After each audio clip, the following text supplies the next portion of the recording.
Hello दोस्तों, मैं अंकुर शुक्ला एक बार फिर से आपका स्वागत कर रहा हूं आपके प्यारे से प्लेटफॉर्म जिसका नाम है ज्ञान केमिस्ट्री का। आज अच्छी वीडियो के क्रम में आज एक और अच्छी वीडियो आपके सामने फिर से आने जा रही है, जिसमें हम आज बात करेंगे ओम के नियम के। ओम का नियम क्या है आप लोग जानते हो कि चाहे एग्जाम पॉइंट ऑफ व्यू से देखा जाए, चाहे किसी भी मतलब अगर आप देखोगे क्लास में या किसी पेपर में, आप कहीं पे भी जाते हो तो ये नाम काफी सुनने को मिलता है कि ओम का नियम क्या है, ओम्स लॉ क्या है, ठीक है ना। तो आज इस टॉपिक को हम लोग इस वीडियो के माध्यम से एकदम अच्छे से समझेंगे, इसका आज निचोड़ निकालेंगे कि वास्तव में इस टॉपिक में है क्या, हमें किस हिसाब से इसको याद करना है, हम कैसे इसको जल्दी याद कर सकते हैं, कैसे पेपर में लिख सकते हैं, और हाँ ये हमारे बोर्ड एग्जाम के लिए किस हिसाब से कामयाब मतलब किस हिसाब से उपयोगी है कि नहीं है। तो चलो शुरू करते हैं। आज का टॉपिक हमारा क्या है, ओम का नियम। इसके पहले के सारे टॉपिकों के बारे में हम बात कर चुके हैं। आप वीडियो को मैं डिस्क्रिप्शन में उसकी लिंक छोड़ दूंगा, आप जाकर के तो मेरे चैनल पे आप जब विजिट कर लेंगे तो चैप्टर के और भी जो टॉपिक है जिनको मैं पहले पढ़ा चुका हूं उनके बारे में आपको जानकारी मिल जाएगी, ठीक है ना। तो चलो शुरू करते हैं और कोशिश कीजिए कि ज्यादा से ज्यादा चैनल को क्या है शेयर कीजिए, जिससे आपका भी थोड़ा सा मनोबल बढ़े और मेरा भी थोड़ा मनोबल बढ़े। मेरा मनोबल बढ़ने से आपका भी मनोबल बढ़ेगा। चलो तो शुरू करते हैं ओम का नियम। अब ओम का नियम है क्या, इस नियम को दिया था ओम नाम के वैज्ञानिक ने, इसलिए इस नियम को बोल दिया ओम का नियम। तो अब सभी लोग कॉपी निकाल के ओम का नियम का हेडिंग बना लेना। इसको पहले थोड़ा सा लिखेंगे, उसके बारे में फिर जानेंगे।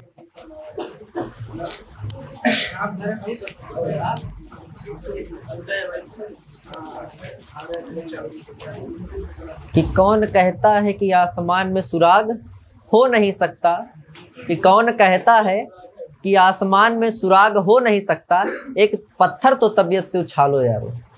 एक जगह मैंने देखा था एक वेब सीरीज में। तो चलो लिखना, ओम के नियम में लिखना, ओम के नियम के अनुसार किसी धातु में प्रवाहित होने वाली विद्युत धारा उस तार के सिरों के मध्य, किसी धातु में प्रवाहित होने वाली धारा विद्युत धारा उस तार के सिरों के मध्य उत्पन्न विभवांतर के अनुक्रमानुपाती होती है जब तार का ताप निश्चित हो। इधर समझना, देखो ओम का नियम ये कह रहा है, ओम का नियम ये कहता है कि जब कोई धातु की आप तार लेते हैं, जब आप कोई धातु की तार लेते हैं और इस धातु की तार में आप क्या करते हैं, विद्युत धारा को प्रवाहित करते हैं। किसको प्रवाहित करते हैं, विद्युत धारा को प्रवाहित करते हैं। तो विद्युत धारा के प्रवाहित होने पर इसमें क्या उत्पन्न होता है, विभवांतर। क्या उत्पन्न होता है, विभवांतर। किसी धातु के तार में जब हम विद्युत धारा को, इधर समझना, किसी धातु के तार में जब हम विद्युत धारा को प्रवाहित करते हैं तो उसमें क्या उत्पन्न होता है, विभवांतर उत्पन्न होता है। इसी को हम लोग क्या बोलते हैं, ओम का नियम। बस इतना था। एक लाइन तो बीच की खा गए भाई। जब किसी धातु की तार में विद्युत धारा को प्रवाहित किया जाता है तो उसमें विभवांतर जो विभवांतर उत्पन्न होता है वह इस विद्युत धारा के क्या होता है, अनुक्रमानुपाती। एक बार फिर से समझना, ओम साहब ये कहते हैं कि जब किसी धातु में विद्युत धारा का प्रवाह किया जाता है तो उसमें जो विभवांतर उत्पन्न होता है तो विद्युत धारा उस विभवांतर की क्या होती है, अनुक्रमानुपाती होती है। अनुक्रमानुपाती का मतलब क्या है, ये मान लो आपका क्या है, विभवांतर है, ये आपका क्या है, विद्युत धारा। V से विभवांतर, I से विद्युत धारा। ओम साहब कह रहे हैं कि यह इसके क्या होगी, अनुक्रमानुपाती। अनुक्रमानुपाती का चिन्ह ये होता है, मतलब जब जब ये बढ़ेगा तब तब ये भी बढ़ेगा। अगर इसको घटाओगे तो यहाँ से आप क्या हो जाएगा, घट जाएगा। तो अब यहाँ पे ये मैटर आता है कि अगर यह इसके अनुक्रमानुपाती है तो ये बताइए सर हम कैसे जाने कि यह इसके बराबर हो जाएगा।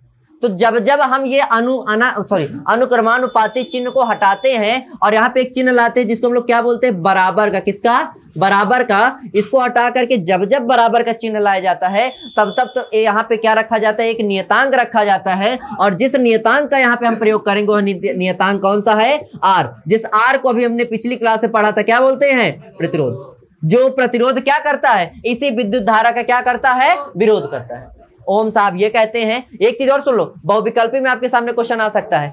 ये क्वेश्चन कई बार पूछा गया है कि ओम का नियम कब कब एप्लीकेबल है। भाई कौन सी ऐसी कंडीशन होगी कि अगर वो कंडीशन ना हो तो ओम का नियम ना लगे। तो मेन कंडीशन क्या है, जब तार का जब तार या धातु का ताप क्या हो, निश्चित हो। अगर तापमान निश्चित नहीं है तो ओम का नियम नहीं लगेगा। साफ साफ क्या कहा जा रहा है, जब आप इसकी डिफिनीशन इंग्लिश में पढ़ते हो ना, देखो हिंदी मीडियम में क्या है, हिंदी और इंग्लिश में अंतर यही आता है कि ज्यादातर मैं दोनों मीडियम पढ़ा रहा हूँ, दोनों मीडियम से पढ़ भी चुका हूँ। मेरे हिसाब से क्या लगता है कि इंग्लिश मीडियम आसान है। आसान इसलिए है क्योंकि उसकी डिफिनीशन पढ़ने में आसानी से आप याद भी कर सकते हो और पढ़ने में भी आसानी होती है। इसमें शुरुआत में ही बोल दिया जाता है ओम्स लॉ जब पढ़ते हैं कि at a constant temperature, at a constant temperature, मतलब स्टार्टिंग में बोल दिया कि टेम्परेचर हमारा क्या होना चाहिए, कांस्टेंट होना चाहिए, इसमें कुछ ऊपर नीचे ना हो, उसके बाद आगे का नियम शुरू करता है। और यहां पे भी आपको वही बताया गया है कि किसी धातु के तार में विद्युत धारा का जब हम क्या करते हैं, प्रवाह कराते हैं, तो उसमें विभवांतर जो उत्पन्न होता है, उस विभवांतर और विद्युत धारा के मध्य का संबंध क्या होता है, अनुक्रमानुपाती का। अनुक्रमानुपाती मतलब जब जब विद्युत धारा बढ़ेगी तब तब क्या बढ़ेगा, विभवांतर। और जब इस अनुक्रमानुपाती चिन्ह को हटाया, बराबर लगाया, तो क्या लाया, एक नियतांक, जिसको क्या बोलते हैं, प्रतिरोध। अब यहाँ पे V का मतलब आपको मैंने बताया है पिछली वीडियो में, विभवांतर बोलते हैं। R मतलब होता है प्रतिरोध, जिसका SI मात्रक क्या पढ़े थे, ओम। क्या पढ़े थे, ओम। I मतलब विद्युत धारा, जिसका SI मात्रक क्या पढ़े थे, एम्पियर। क्या पढ़े थे, ये था ओम का नियम। आई होप आपको अच्छे से समझ में आया होगा, ठीक है ना। इसको जो भी इसमें नोट डाउन करना आप नोट डाउन कर सकते हैं, ठीक है ना। लेकिन सबसे इंपॉर्टेंट इसकी लाइन मैं आपको फिर से बोले दे रहा हूं, सबसे इंपॉर्टेंट लाइन क्या है कि जब तार और धातु का ताप क्या हो, निश्चित हो। बहुविकल्पी का 1 नंबर का क्वेश्चन है, हाँ ठीक है ना। बिल्कुल आपके जो एकेडमिक लेवल में जो विद्यालय में पेपर होते हैं ना, उसमें देख सकते हो आप, जो आपके विद्यालय में छोटे छोटे हाफ ईयरली या अर्धवार्षिक पेपर होते हैं, आया था ना ये, हाँ कोई दिक्कत नहीं।